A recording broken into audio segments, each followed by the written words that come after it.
the Kari Motor Speedway. It's the shortest of India's 3 racetracks with 16 corners packed into all of 2.3 kilometers.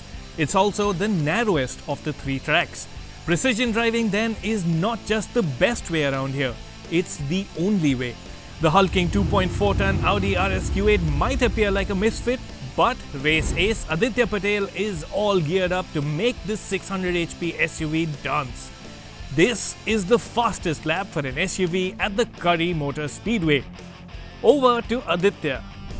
Here we are, the new layout of the Kari Motor Speedway, paddling down the straight at just under 200 km per hour, braking hard for the first chicane through turn 1 and 2, using as much curb as we can, maximizing the width of the circuit, entering turn 3 now, getting on the brakes for turn 4, pitching that front end in, getting the grip, getting out of turn 4 through 5, foot flat on the floor. So important to get on the power early there because we've got a long straight ahead of us. 6 and 7 easy flat.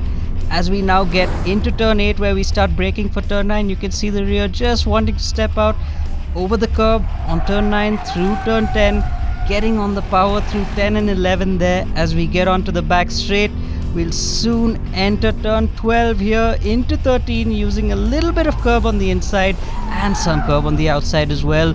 Braking hard for turn 14.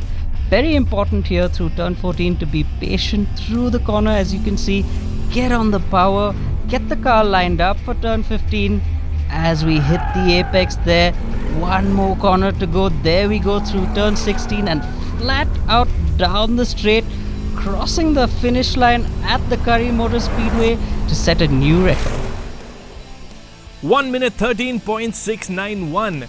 The Audi RS Q8 has not just set the fastest lap for an SUV around the Kari Motor Speedway, but clocked a lap time race cars would be proud of.